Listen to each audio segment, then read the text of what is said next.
few days where I don't actually remember anything in Bristol. And that's rather embarrassing and a bit scary, and I'm lucky to be alive, basically. But I'll tell you what I did, right? What I found. I'll tell you what I was going to say. One Sunday morning after a party on a Saturday night, there's a whole bunch of people going to this club, a big pub with a dance floor, and everyone was out their heads and, dancing all night. And then we went back to my friend's garden. He was my neighbour. I just met him. And there was about 6, 7 adults there, and varying degrees of consciousness, bit stoned, bit drunk, bit high on other things. And I was, quite mashed, but I was alright. I'm a perky sort of person normally. And they've got it's like a patio, and there's a barbecue. Swampy says, "Oh, we'll hang around till midday, everyone. We're gonna have a barbecue." So we're sitting around. It must have been about 9, maybe about between 7 and 9 in the morning. I think it was between, it was, because the club finished about 6. So I'm remembering about 7:30 in the morning. We're all sitting outside in the garden because it's nice and light. And around the patio is a small bed of earth where plants and things have been planted. Big plants, right? His housemate Andy had planted them, so it was a fresh bed. There wasn't any weeds, there wasn't any extra plants, there wasn't any rocks on it, any stones or anything. It was just mud. Now, something about my extrasensory perceptions was ringing, and I noticed inside this bed of mud that there was a white stone sticking up. I could feel it, I could sense it. Maybe I didn't see it with my eyes. Maybe I just needed to find it. I put my hand in the bed, and I start to pull out this sandstone block. There is like a cube, a foot big cube, like this, of white sandstone. I would describe it as sandstone because it seemed quite soft, but the thing was very heavy. And it was so heavy, in fact, that I wouldn't have been able to pull it out on my own. I couldn't just slip my hand into the soil and pull this thing out. I wasn't standing up and putting my hands in and pulling this thing out. I just had one hand in the soil, and I started pulling this thing. It was almost like floating. The rocks were singing to me. I was discovering something very supernatural in the garden on a Sunday morning after a party, and everybody witnessed it. And Swampy saw me pulling this rock out, and he gave me a hand as well. And this thing actually floated when he put his hand on it as well. It floated out, and then it went to absolutely nothing. It weighed nothing, and we put it down. And this cube had steps carved in it, and it had a portal on one side, and it had like more steps on another bit. So it was a cube, and it had a kind of interior bit with a portal. But it was perfect. It looked like something out of Labyrinth. It was really strange. As we were putting it down, I said it lifted, and it became weightless. And then we put it down, and there was 2 little boys there, and they loved it. They were putting snails on it and making them go up steps and everything, and we called it Snail Mountain. Well, as we were putting this rock down, I was getting the message. Something inside me knew that there was more rocks to pull out, that there was going to be more discovery made after this one. So I straight away went into the bed and pulled out the next rock, and it was a rock with a snake on it, like a yellow sandstone, like a lozenge. And the snake was carved in it, so it was a bit raised, like that. That was the next one. Then I went for another one. Then there was a bell, another lozenge, kind of darker sandstone, with a raised bell on it. Very simplistic designs. And I'm thinking, oh my goodness. Let's go for another one. We went down, and I found another one, and it had, what was it, a fish. This one was pinky. This one had a fish. Then I went for another one.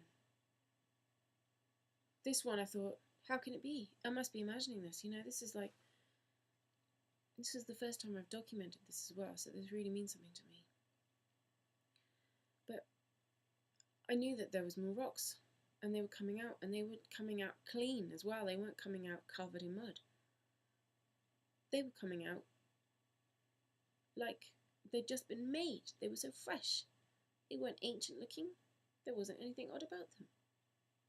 The next one I pulled out was a girl. Another lozenge.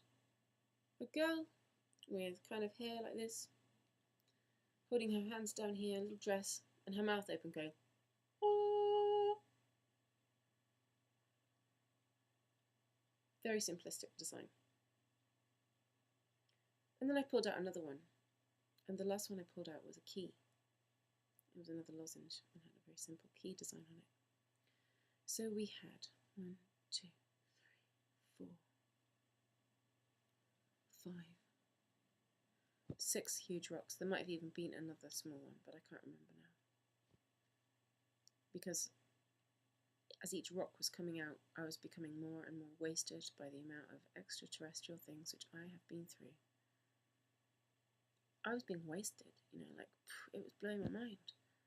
What I ever dealt with, I hadn't even had the alien disease come out of me then. The people, Andy, the guy who'd done the garden, he'd been upstairs. He hadn't been to the party. He was upstairs, and he was looking out of his window, watching the scene go on. And he came down and he helped pull the last rock out, which is probably why I don't remember having it. But I don't remember seeing it. But I knew that my work had been done there, so I needed to just get out because I was like, whoa, on edge, man. I needed to go because I just had a feeling that there was going to be some kind of Masonic interest in this. I didn't know. I'm not a paranoid normal person, really. But I know that I can put myself in their shoes, right? And if I'm in control of a city, I would be most interested to know about these rocks coming out of the soil. I'll tell you what I knew they were to be. As I was pulling out the second rock, the third rock, something told me that they were from Maldek. Maldek was the planet between Saturn and Jupiter that's now an asteroid belt that got blown up because apparently it thought Earth was too noisy and it was going to destroy us. I heard that on a Bill Cooper lecture in 1996.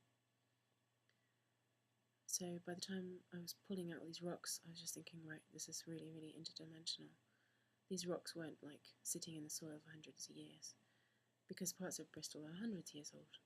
It was an ordinary terraced house, it was nothing special. It was like a modern, fresh flower bed. But the way they were coming out is they were fresh and clean.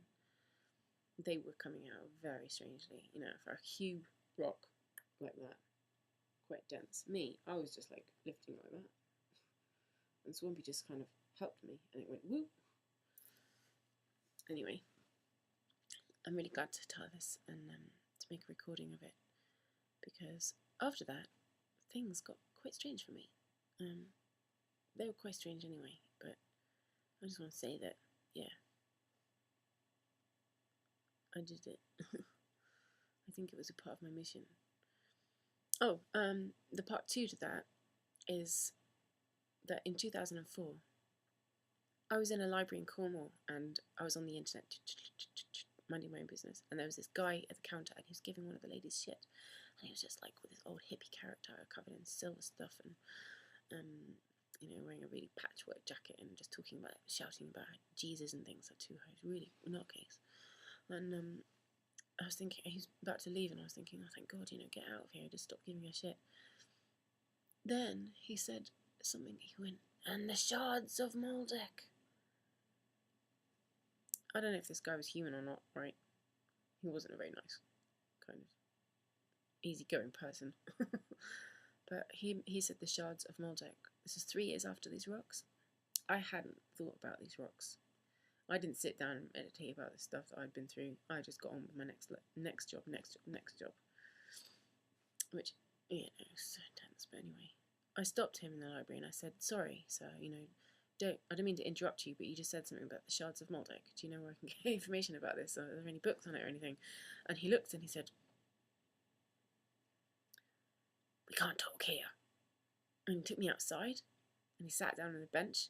He said, what do you know about it? And I said, well, I found some rocks in Bristol a few years ago and I thought they were from Maldek and they're kind of like shards. I don't know, they're like bits of art. And he said, "You youngsters, you shouldn't be meddling," all this, and it was a bit strange. Anyway, that was on the